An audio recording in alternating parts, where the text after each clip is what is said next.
Dans un monde saturé d'informations, nos choix en matière de lecture et d'écoute façonnent non seulement notre compréhension du monde, mais également notre état d'esprit. Les médias que nous consommons jouent un rôle essentiel dans la construction de nos perspectives, de nos opinions et, ultimement, de notre état mental. Analysons par conséquent le lien entre les types d'informations que nous choisissons de consommer et les types d'état d'esprit qui en résultent. Mesdames, l'impact des médias sur la perception du monde. Nos choix de lecture et d'écoute ont un impact significatif sur la manière dont nous percevons le monde qui nous entoure. Si nous nous concentrons principalement sur des sources d'informations négatives ou sensationnalistes, notre perception du monde peut devenir biaisée vers le pessimisme. En revanche, une consommation équilibrée d'informations diverses peut contribuer à une perspective plus nuancée et réaliste. Les effets de la consommation d'informations positives. La lecture de contenus positifs tels que des histoires inspirantes, des articles de développement personnel ou des nouvelles encourageantes a bien souvent un impact direct sur notre état d'esprit. Ces informations nourrissent l'optimisme, la motivation et la pensée positive, contribuant ainsi à un état mental plus sain et équilibré. Le risque de l'écochambre informatique. Est-ce que vous connaissez, mesdames? Lorsque nous limitons notre consommation d'informations à des sources qui reflètent uniquement nos propres opinions, nous créons une écochambre. Cela a tendance par conséquent à renforcer nos croyances existantes, mais aussi à nourrir des attitudes fermées et parfois conflictuelles envers des perspectives différentes. Une diversification des sources d'information est essentielle pour une pensée critique et un élargissement de notre compréhension du monde. La puissance des livres dans la formation de l'état d'esprit. Mesdames, les livres jouent un rôle particulièrement influent dans la formation de notre état d'esprit.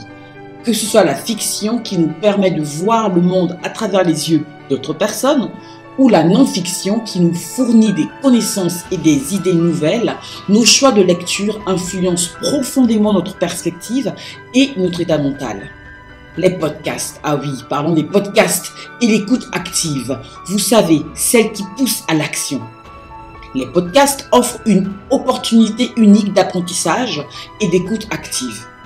En choisissant des podcasts informatifs, éducatifs ou inspirants, nous pouvons stimuler notre esprit, développer de nouvelles compétences et rester connectés aux tendances et idées émergentes. Les réseaux sociaux comme reflet de l'état d'esprit. Ah là là, les réseaux sociaux sont devenus une source majeure d'informations, mais ils sont bien souvent aussi un miroir de notre état d'esprit. La manière dont nous interagissons avec le contenu et les réactions que nous partageons en ligne révèle parfois notre état émotionnel et nos préoccupations du moment. Gérer la consommation d'informations négatives. Bien que la réalité du monde puisse comporter des aspects négatifs, une surconsommation d'informations négatives peut entraîner des conséquences néfastes sur notre bien-être mental. La gestion consciente de notre exposition à ces informations est essentielle pour maintenir un équilibre émotionnel. L'importance de la diversification des sources.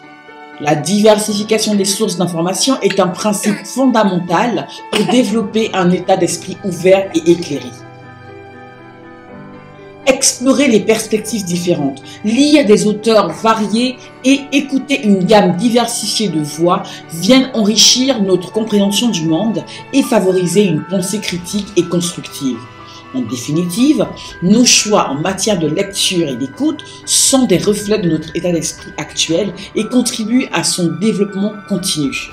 En étant consciente de l'impact de ces choix, nous avons le pouvoir, mesdames, de façonner délibérément notre état mental.